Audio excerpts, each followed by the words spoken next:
I made a video yesterday talking about negative capability, and in it I had this reference to this letter he'd written to his brother that's talking about someone saying that this person, I can't remember the exact phrase again, I said something like this guy didn't feel he had an identity unless he had an opinion about everything. I've looked it up and it's actually more like he didn't feel he had an identity unless he'd made his mind up about everything. Which is similar, but I think some significant and really interesting differences there, really, which I just want to spend a couple of minutes thinking through. When you make your mind up, you, as I understand it, you kind of make a choice, or you make a decision, or you set yourself down on a particular issue, that kind of thing. You decide one way or the other. You make your mind up, you've got some choice, and perhaps you think about it for a while, and then you make a decision. So it's all about, at least in its vernacular sense that I've just been using it, it's all about kind of drawing lines in the sand around yourself, kind of saying this bit, this I agree with, this I don't agree with, this I think to be true, this I think to be untrue, this I think to be the case, that I do not think to be the case, this I like, that I don't like. You know, it's all about those kind of lines in the sand that you kind of construct around yourself, I think, in that kind of vernacular sense of making your mind up as a series of largely binary decisions, yes-no decisions. But I don't want to really go into that with it. What I want to think about is the phrase itself. It's a much more interesting phrase than having an opinion. Making your mind up. And I think there's three aspects of it that I've been ruminating on, and I've just tried to try and rehearse. The first is the fact that you make your mind, and the direction you make it is up. You make your mind up. So why do you do that? I mean, it seems to me that it's drawing on a building metaphor, and I know this probably sounds like I'm going far too far into just an innocuous phrase, but I'm kind of doing a metaphor, a poetic analysis of it. At least that's what I'm trying to do. So you make your mind up, and you make your mind in the direction of up. So it's a building metaphor in which the thing that you're making, let's call it mind, starts from the ground, and you lay the foundations, and then you build the superstructure on those foundations, and that's how you go about making a mind. You make your mind, and the direction you make it is up, just like you would make a building, with all of the inferences that flow from that in terms of making sure the foundations are stable, in terms of resisting the pull of gravity, so making your mind might be seen as an act of resistance, in terms of making a kind of protective quality to this thing, so it resists the weathering of the elements. It has all those kind of qualities to it that I think are implied in the building metaphor. So you make your mind up. The second thing is the fact that it's your mind that you make up.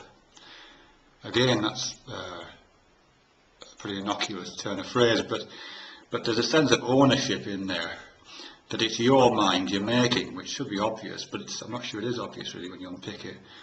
There's that sense of possessing a piece of one's mind, or a piece of one's mind possessing itself and being self-owned. Because I can't say that I own my mind, because I'm the I that's making that claim. So it's a re-entry loop there, self-reflexive. So the mind that I own is me making the claim, so it's self-ownership. Which again is interesting, because that whole idea of owning yourself and belonging to oneself, and your body belonging to you, and the things that don't belong to us is really central, I think, to a lot of our thinking. And things like transitional objects, which are being discussed elsewhere, feed into that. These are those objects which are kind of belong to us and kind of don't, which kind of feel like they're part of us and kind of don't. So there's something interesting there about transitional objects. But either way, it's the sense of ownership. So you build your mind, and the direction you build it is up, like a building. And it's a sense of an owned mind. And that ownership, not only, it kind of defines itself. By owning itself, it becomes itself. Something like that. I'm pretty vague on that one right now. But the third aspect of it is this, and I'm switching terms here a little bit, but this understanding of the phrase making something up. Because it's not just about building, there's also a sense of fiction writing in there. You know, when you make something up, or when a kid makes something up, they're telling lies, or they're creating fiction, or they're writing a story, or they're engaging in fantasy or dreaming. You're making something up. Something that wasn't there before is being kind of invented out of whole cloth somehow. And I quite like the idea of that. I'm not saying that the mind or the self, because I think we're very close to talking about self here rather than the mind. I'm not saying that the self or the mind is an illusion, or consciousness is an illusion. That's incoherent to me, that idea. But what I am saying is this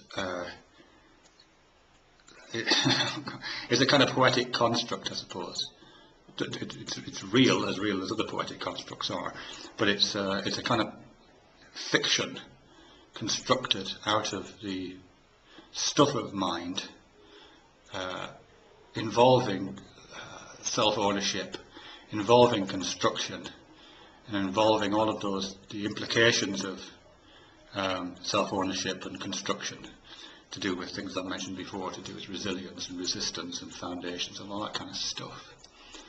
So I think you make yourself up in a very real sense, or there's a way of thinking about ourselves in which we are made up in every meaning of the term. Just to relate back to that Keats quote that I mentioned in the previous video, the implication there is that for many of us, for many of us, one of